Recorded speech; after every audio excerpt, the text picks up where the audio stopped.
Okay. LA145, swapping in a K71 transaxle in place of the original T40. Going to go through real quick here just for the general categories of issues that you run into. Number one, physical placement.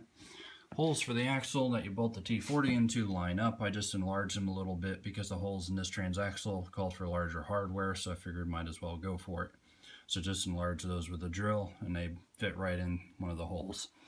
Forward brackets, had to change the angle on this, beat on it with a sledgehammer a little bit, drill a hole here, original hole was over here, and then put a nut on the other side and a new bolt through it. The shock absorber in the back had some issues, so eventually all this is going to come out, but for now, just to make it fit in there, I cut that out so that it wasn't hitting on the bottom of the hitch plate. This side, pretty much the same thing for the forward bracket. Hammered it straight, drilled a new hole, original hole is over here, and bolted it in with a nut on the other side. Physical location, that's it. The fan does clear the bottom of the gas tank, did not reuse the spacers that were on top of the axle on the T40. Belt line was pretty much in the same place. It would have been perfect if I'd used the pulley on the K71, but I couldn't. Get into that in a minute. Levers are backwards for your forward and reverse control levers. On the LA145, it moves the control rod in the wrong direction, so your forward would be your reverse and your reverse would be your forward if you left that the way it was. Built a reversing linkage here, so when I push on the gas pedal and it moves it back, it actually pulls forward on the control lever and vice versa. So that should work. Brake lever, pretty much just toyed with the existing hardware, didn't have to shorten it or anything, bolted it right in, and that appears to work.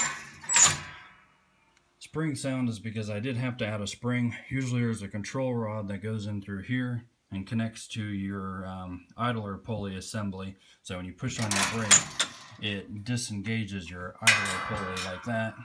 And the spring here that puts the tension on the idler pulley also returns the brake pedal. So I had to add a spring in going from here, which I added this bolt also to take up the slack in the slide here so that the brake pedal actually worked, and the other end hooks in here. So it kind of has that screen door sound, but it works. For the pulleys, big pulley size difference between the T40 and the K71. This is the 5-inch pulley that came off of the K71. It's supposed to be mounted this way. Fan fits around this nut. That was way too large because there only has about a 3-inch pulley on the engine on this thing, and it was not very easy to swap. Possible, but would involve probably a custom pulley. So for now, I put the T40 pulley, which is about 3 inches. We'll keep the input speed correct on the transmission. And this is the fan from the K71. I actually cut out the little nut from the fan that came on the T40, put it upside down, had to use some Loctite. I think that's kind of a temporary solution. Ultimately, I'd really like to use the 5-inch pulleys. The belt path is a little bit better and you have more contact surface, so you're going to have less sliding and everything. But for now, until I can improvise on the engine side for a way to get a 5-inch pulley up there, problem with it is, I don't know if you're going to be able to see it on here, it's dark under there, but not really. This is the PTO clutch, and above that, the 3-inch pulley fits on a spindle that extends the crankshaft by about 2 inches, has like a step down for another 1-inch keyed shaft that the PTO clutch actually fits on. So it's not a matter of just going out and finding a 5-inch pulley with a 1-inch shaft bore. So you have to get something that will also extend the PTO clutch so it's in the right place.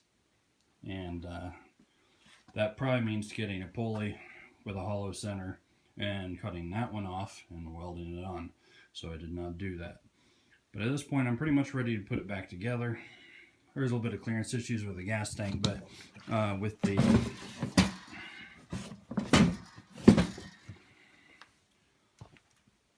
top off reservoir in the back, when I cut the rest of this off, I'm going to probably extend this out a little bit so it sits behind the gas tank a little bit, and make a bracket to hold it in place. But it's not going to physically fall off at the moment, and I really need to mow my yard, so there it is.